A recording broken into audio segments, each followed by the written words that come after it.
నమస్తే సార్. నమస్కారం. నమస్తే అండి. అందరికీ జీతాలు ఇచ్చేసినట్టేగా? ఇచ్చేసాను సార్. మీరు తీసుకున్నారా? లేదండి, మొన్నే కదా మా మనవరాలు పెళ్ళుందని ₹1,00,000 తీసుకున్నాను. అది పెళ్లి ఖర్చులకండి, ఇంటి ఖర్చులకొద్దా? దేని ఖర్చులు దానివే. 20 ఏళ్లుగా మమ్మల్ని నమ్ముకునున్నారు. ఆ మాత్రం తెలీదా? రేపటి నుంచి రామరాజు కూడా వస్తాడు. మన వ్యాపారానికి సంబంధించిన లావాదేవీల అకౌంట్స్ అన్ని తను కూడా చూసుకుంటాడు. సరేనండి, అన్నీ వివరంగా చెప్తానండి. మీరు ఆ పనిలో ఉండండి, నేను అలా తిరిగి వస్తాను. అలాగే. అలాగే బావా.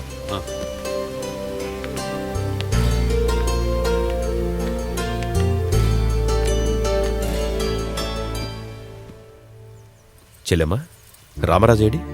చెరువు దగ్గర ఏదో పనుందని తెల్లవారుజామున 5ంటికి వెళ్ళిపోయారన్నయ్య. ఓ సరే, వేడివేడి పాలల్లో కొంచెం షుగర్ ఎక్కువేసి తీసుకురమ్మను మీ వదిన్ని. సరే అన్నయ్య. చెల్లెమ్మా, రామరాజు భోంచేశాడా? ఇంకా లేదన్నయ్య. మా అన్నయ్య ఈ మధ్య మధ్యాహ్నం అన్నం తినడానికి రావడం మానేశారండి. పనిలో ఉంటే ఆకలన్న విషయం మర్చిపోతున్నారు. అంతా నీచలవే కదన్నయ్య. నాదేముందమ్మా, బావ మారాడు, అది చాలు మనకి.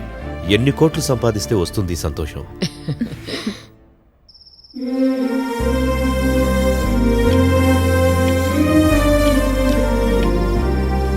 అర్ధరాత్రి పూట కూడా లెక్కల్లో మునిగిపోయాడంటే నా కోసమే రాత్రింబగళ్ళు కష్టపడుతున్నాడు అనుకున్నాడు మీ నాన్న. అది వాడు ఎదగటానికి చీకట్లో పునాదులేసుకుంటున్నాడనే విషయం గ్రహించలేకపోయాడు మీ నాన్న. నెలలు నిండిన మీ అత్తయ్య గమనించేలోగా మహాలక్ష్మి పుట్టింది. అది నీ మరదలు. మేనగోడలు పుట్టిన సంతోషంలో మీ నాన్న రామరాజుని మరింత నమ్మాడు. తన గుండెల మీద నుంచి మేనగోడలను దింపేవాడు కాదు. మహాలక్ష్మి అంటే మీ నాన్నకి అంత ఇష్టం. ఎలా ఉంది? చాలా బాగుందండి. మహాలక్ష్మికి తెచ్చారా? నా భార్య అనిపించు. ఎక్కడుంది చెల్లెమ్మా? అక్కడుంది రండి. ఏమ్మా, నా మేనకోడలు ఏమంటుంది? ఇది ఎలా ఉందమ్మా? నా కోడలు మహాలక్ష్మికి తోడుగా నేను నా కొడుకు ఎప్పుడూ ఉండాలని నిశ్చయించాను. ఈ లాకెట్ నా కోడల దగ్గరుంటే నేనున్నట్టే, ఇది లేకపోతే నేను లేనట్టే. అన్నయ్య, ఇది జ్ఞాపకం మాత్రమే, కానీ నువ్వు నా ప్రాణం అన్నయ్య. నా ప్రాణం ఉన్నంత వరకు నీ జ్ఞాపకాన్ని నా ప్రాణం కంటే ఎక్కువగా కాపాడుకుంటాను.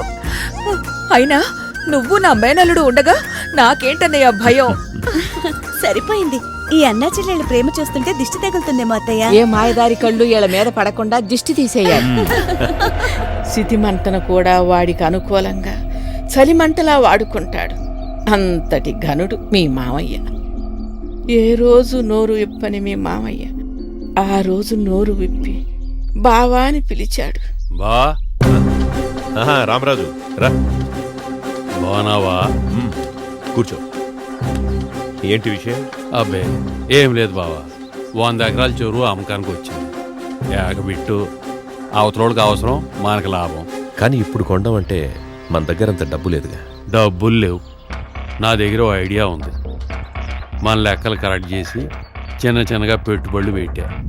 50 లక్షలు అయింది. బ్యాంకులో 30 లక్షలు ఉంది. ఇంక మనకు కావాల్సిన 3 కోట్లు. లోన్ పెడదాం. 3 నెలల్లో పట్టుబడి ఉందిగా, వచ్చిందంతా లోన్ తీరిపోద్ది. 100 ఎకరం మంది అయిపోద్ది బావా. ఇప్పుడున్నది సరిపోతుంది. ఇది అవసరం అంటావా? ఓ 100 కుటుంబాలు బతుకుతాయని ఆలోచించా. సరే, రేపు ఉదయం ఒకసారి చూద్దాం. ఒక్కసారి ఆలోచించు నాన్న. బావ చూద్దాం అన్నాడు, కొందామని లేదు అత్తయ్య. బావా నేను వస్తామని. అలాగే. మీ మామయ్య చెప్పిన మాటల కన్నా నా కొడుకు నమ్మకమే గొప్పదని నమ్మి బ్యాంకులో లోను పెట్టమన్నాడు. అప్పటి వరకు అవసరం లేని బ్యాంకులు మొదటిసారిగా మీ నాన్న పతనానికి తలుపు తీశాయి. రామరాజును నమ్మి 100 ఎకరాలు రామరాజు పేరున రిజిస్ట్రేషన్ చేపించాడు.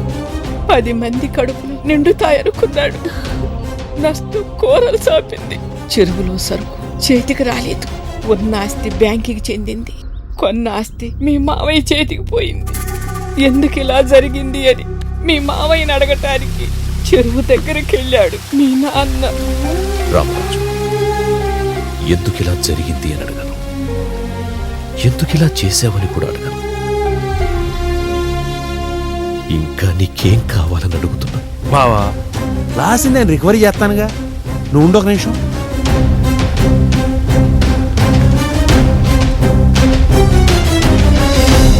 టెన్షన్లో ఉన్నావు, ముందు ఈ గ్లాస్ మంచిని తాగు, మాట్లాడుకుందాం. నా అర్థం వస్తుంది అనుకోలేదు బావా, అసలు ఇలా జరుగుద్దని కూడా అనుకోలేదు. నువ్వు తాగు బావా, నేను చూసుకుంటానుగా.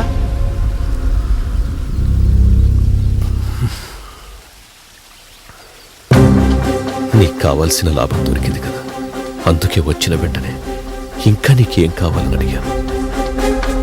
బామ్మర్దులు బావ బతుకు కోరుతారు. ఒక గ్లాసు నీళ్ళిచ్చి నీ దాహం తీర్చుకున్నావు.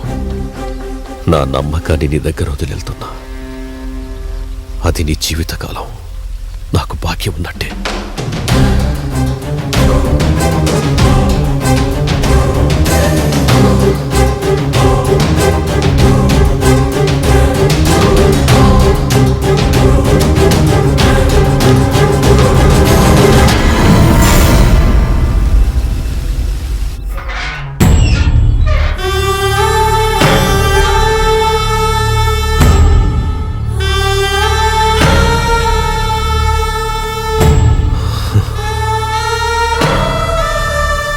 ఏంటి నాన్న? మిమ్మల్ని మోసం చేశానమ్మా. మీ నమ్మకాన్ని చంపేశాను. ఇప్పుడు ఎందుకు నాన్న అవన్నీ? అది కాదమ్మా, నన్ను మోసం చేసి ఒక మనిషి సంతోషంగా ఉన్నాడు. మనిషికి చావు ఒకసారి వస్తుంది, కానీ నాకు 2 సార్లు వచ్చిందమ్మా. ఒకటి, బావ దగ్గర నా నమ్మకం చచ్చిపోయింది.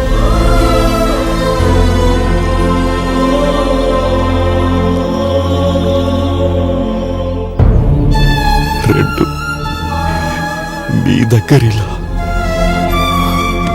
బాబు, రాజా,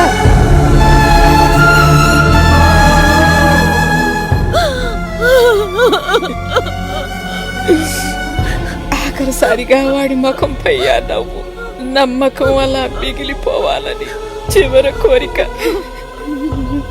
నవ్వు వాడిపోయింది, నమ్మకం మిగిలిపోయింది. ఆడి చనిపోయి ఉండొచ్చు, ఆడి నమ్మకమే బతకాలనుకున్నాడు, కుదరలేదు. ఇదంతా నీకెందుకులే చెప్పాలనుకున్నాం, కానీ చెప్పాల్సిన అవసరము సందర్భం వచ్చాయి కాబట్టి చెప్తున్నాను. నువ్వు రామరాజు మీద పగ తీర్చుకుంటావని చెప్పట్లేదు.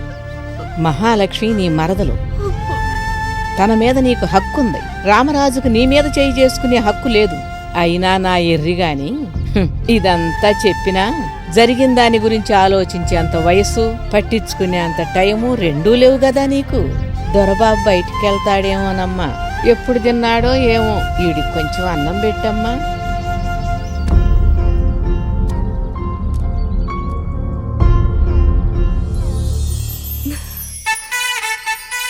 అంటే సుబ్బు నాకు బావవుతాడా?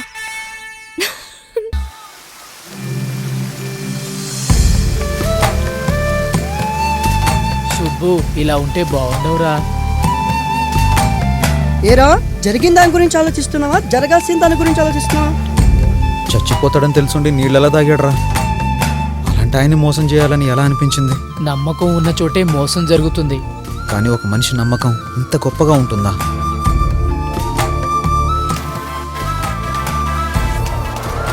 ఎవర్రా సుబ్బు? గంగాధరంగాడా? గంగాధరంగాడి టార్చర్ ఎక్కువైపోయిందిరా బాబు. హలో సావిత్రి, ఏమ్మా కోపం వచ్చిందా? కాళ్ళు లేపొచ్చు కదా. చెప్పు. నాకొచ్చింది కోపం. అప్పుడేమో 10 ఏళ్ళకి 10 ఉంగరాలు ఉండేవి, ఇప్పుడేమో అటోటి ఇటోటే మిగిలింది. బడ్డీ కొట్టేమో బజార్ అయిపోయింది. కాదు బంగారం, అయినా మన ఇద్దరం ఒక్కసారైనా కలవలేదు. ఏదేమైనా ఇవాళ తేలిపోవాలి. పీకల వరకు మునిగాక ఇంకేం తేలుతాం? ఇంటాయన లేడు రారా బాబు అంటే సొంత ఇంటాయనా అద్దింటాయనా అని అడిగాడంట నీలాంటోడు. పని చూసుకోమంటే పనికి మాలిన విషయాలు మాట్లాడతావు. వచ్చేయమంటావా? ఇప్పుడు చెప్తాను. ఇది ఇలా ఉండాలిరా. సరదా కోసం చేసాం, ఏం చేద్దాం? సంపేద్దాం. సావిత్రి క్యారెక్టర్ కి శుభం కార్డు పడిపోతుంది. మళ్ళీ ఇప్పుడు ట్రై చేద్దాం. ఏమైంది సావిత్రి, ఎందుకు ఏడుస్తున్నావు? మన విషయం మా ఆయనకి తెలిసిపోయింది. ఏ విషయం? మాట్లాడుకున్న విషయం కలుద్దాం అనుకున్న విషయం, చాటింగ్ చేసుకున్న విషయం, చంపేస్తానంటున్నాడు. నీ అడ్రస్ అడుగుతున్నాడు, ప్రొఫైల్ పిక్ చూపించమంటున్నాడు. ఓన్లీ అమ్మా ఇదేం గోలే? నేను నిన్ను ఒక్కసారి చూడలేదు, ఒక్కసారి కలవలేదు. ఆడు నన్ను చంపేయడం ఏంటి? నువ్వు బాగుండాలి గంగాధరం. మీరెవరూ చావకూడదు, మిమ్మల్ని చంపి ఆయన దోష అవ్వకూడదు. అందుకే నేనే సూసైడ్ చేసుకుంటున్నాను. సూసైడా? ఆ, అమ్మలో సావిత్రి చచ్చిపోయావా? లైఫ్ లో ఫోన్ చేయడానికే కాదు, ఫోన్ తీయడానికి కూడా భయపడతాడు. కలిసైనా కలవలేదు సావిత్రి.